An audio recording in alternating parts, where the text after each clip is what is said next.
ರಾಜ್ಯದ ಜನರು ಎಲ್ಲದನ್ನು ಕೂಡ ಗಮನಿಸ್ತಾ ಇದ್ದಾರೆ. ಮಂಡ್ಯ ಜಿಲ್ಲೆಯ ಕೆರಗೋಡು ಗ್ರಾಮದಲ್ಲಿ ಒಂದು ಗ್ರಾಮ ಪಂಚಾಯಿತಿ ವತಿಯಿಂದ ತೆಗೆದುಕೊಂಡಿರ್ತಕ್ಕಂಥ ತೀರ್ಮಾನ,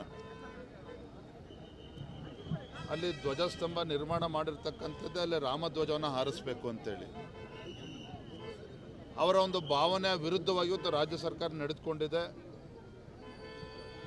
ಜನವರಿ 26ನೇ ತಾರೀಕು ರಾಷ್ಟ್ರಧ್ವಜವನ್ನು ಕೂಡ ಹಾರಿಸಿದ್ದಾರೆ, ಗೌರವನ ಕೊಟ್ಟಿದ್ದಾರೆ.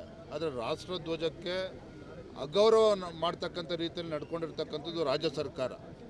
ಯಾವುದೋ ಸಮಯಕ್ಕೆ ಅವರ ಮನಸ್ಸಿಗೆ ಇಚ್ಛೆ ಬಂದಂತೆ ಯಾವುದೋ ಒಂದು ರಾಷ್ಟ್ರಧ್ವಜನ ಯಾವ ರೀತಿ ಹಾರಿಸಬೇಕು, ಆ 108 ಧ್ವಜಸ್ತಂಭ ಇದ್ದಾಗ ಯಾವ ಆಳ್ತೆ ಇರಬೇಕು ಆ ಧ್ವಜಕ್ಕೆ, ಯಾವುದನ್ನು ಕೂಡ ಲೆಕ್ಕಿಸದೆ ಇವತ್ತು ರಾಷ್ಟ್ರಧ್ವಜಕ್ಕೆ ಅನ್ಯಾಯ ಮಾಡಿರ್ತಕ್ಕಂಥದ್ದು, ಅವಮಾನ ಮಾಡಿರ್ತಕ್ಕಂಥದ್ದು ರಾಜ್ಯದಲ್ಲಿರ್ತಕ್ಕಂಥ ಕಾಂಗ್ರೆಸ್ ಪಕ್ಷ. ಮೊದಲು ಈ ದೇಶದ ಮತ್ತು ರಾಜ್ಯದ ಜನರು ಕ್ಷಮೆ ಕೇಳಬೇಕಾಗ್ತದೆ ಅವರು.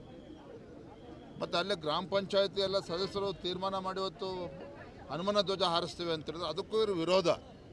ಎಲ್ಲೋ ಒಂದು ಕಡೆ ದ್ವಂದ್ವದಲ್ಲಿದ್ದಾರೆ ಇವತ್ತು ಕಾಂಗ್ರೆಸ್ ಪಕ್ಷದ ಮುಖಂಡರು. ರಾಜ್ಯದ ಮುಖ್ಯಮಂತ್ರಿಗಳು ಕೂಡ ಯಾವ ರೀತಿ ತೀರ್ಮಾನ ತೆಗೆದುಕೊಳ್ಬೇಕು ಅಂತೇಳಿ ತೆಗೆದುಕೊಳ್ಳೋಕೆ ಸಾಧ್ಯ ಆಗ್ತಾ ಇಲ್ಲ. ಏನಪ್ಪ ನಿಮಗೆ ಅನುಮಾನನೇ ಬೇಡ, ಇದು BJP ನಿಲ್ವಲ್ಲ. ರಾಜ್ಯದಲ್ಲಿರ್ತಕ್ಕಂಥ ಪ್ರತಿಯೊಬ್ಬ ರಾಮ ಭಕ್ತನೂ ಕೂಡ ಈ ದುಷ್ಟ ಕಾಂಗ್ರೆಸ್ ಸರ್ಕಾರದ ನಡವಳಿಕೆಯನ್ನು ಗಮನಿಸ್ತಾ ಇದ್ದಾರೆ. ಇವತ್ತು ನಮ್ಮ ರಾಜ್ಯದಲ್ಲಿ, ನಮ್ಮ ದೇಶದಲ್ಲಿ ಇವತ್ತು ಹನುಮ ಧ್ವಜ ಹಾರಿಸೋದಕ್ಕೂ ಕೂಡ ಕಾಂಗ್ರೆಸ್ ಪಕ್ಷರು ವಿರೋಧ ವ್ಯಕ್ತಪಡಿಸ್ತಾರೆ ಅಂತ ಹೇಳಿದ್ರೆ ಇದು ನಾಚಿಕೆಗೇಡಿನ ಸಂಗತಿ.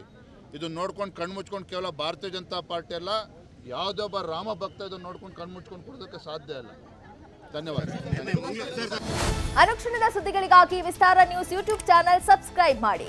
ಹೊಸ ಸುದ್ದಿಗಳ ನೋಟಿಫಿಕೇಶನ್ಗಾಗಿ ಬೆಲ್ ಐಕಾನ್ ಕ್ಲಿಕ್ ಮಾಡಿ. ಲೇಟೆಸ್ಟ್ ಅಪ್ಡೇಟ್ಸ್ಗಾಗಿ www.vistaranews.com ವೆಬ್ಸೈಟ್ಗೆ ವಿಸಿಟ್ ಮಾಡಿ. ಅಂಗೈಯಲ್ಲೇ ಜಗತ್ತಿನ ಸುದ್ದಿ ತಿಳಿಯಲು ವಿಸ್ತಾರ ನ್ಯೂಸ್ ಕನ್ನಡ ಆಪ್ ಡೌನ್ಲೋಡ್ ಮಾಡಿ.